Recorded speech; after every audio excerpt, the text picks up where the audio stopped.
Hello everyone, welcome back to the Deep Dive. I'm DeMarcus, and today we're jumping into one of the most powerful scenes in the Gospel, when Jesus washes his disciples' feet.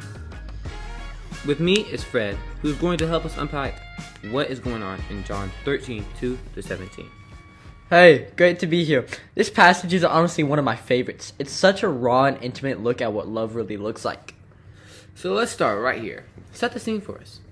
What's happening when this moment takes place? I'm gonna read John 13, 2-5.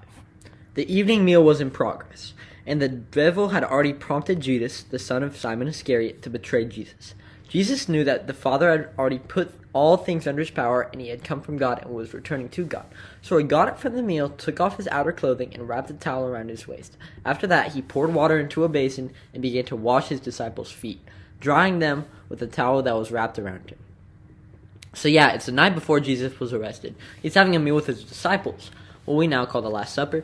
And in the middle of dinner, Jesus suddenly gets up, takes off his outer robe, and wraps a towel around his waist and pours water into a basin and starts washing his disciples' feet. Now in that culture, washing feet was only for the lowest servant. You've got dusty roads, open sandals. Feet were filthy. So for Jesus, their teacher, their Lord, to do this, it was shocking. That must have been so uncomfortable for them. Why would Jesus choose to do something like that? Well, that's the heart of it. John tells Jesus that God had given him all authority, that he'd come from God and was returning to God.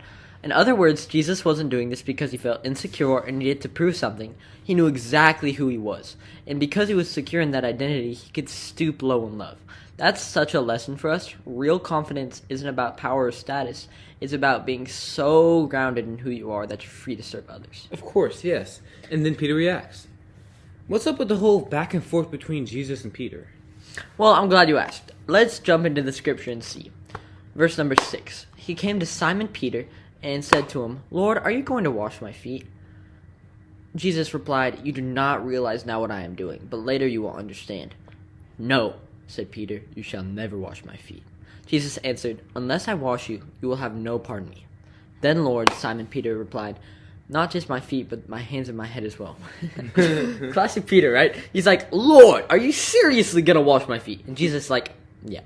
Peter protests, "You'll never wash my feet." But the reality is, Peter can't just wrap his head around it. He doesn't want Jesus, his Lord, doing something so humble for him. But Jesus responds, "Unless I wash you, you will have no part with me." And that's a huge spiritual truth. Jesus isn't just talking about dirty feet. He's talking about cleansing them in the heart. He's saying, you need to let me serve you. You need to let me make you whole. The foot washing points to the cross, where Jesus would go even lower to lift us up. Wow. So after all that, Jesus sits back down and starts teaching them again, right? What did he say? Yeah, he looks at them and says, "Do you understand what I've done for you?" And then he goes on, "You call me teacher and Lord, and you're right, but now I've washed your feet, and you should wash another's feet. I've set an example for you." That's the takeaway. Jesus redefines greatness. In his kingdom, being great means serving, loving people in real, tangible ways, not just with words. Okay, so how does that translate for us today? Like, we're not literally washing people's feet. What does that look like in the real life, real time? That's a great question. I think washing feet today means doing the humble things that love requires even when no one's watching. Some examples, it might look like forgiving someone who's hurt you. It might also look like helping a friend who never says thank you. Or it could be showing kindness when you'd rather stay distant. It's those quiet, behind the scenes moment when love costs you something. That's when you look most like Jesus.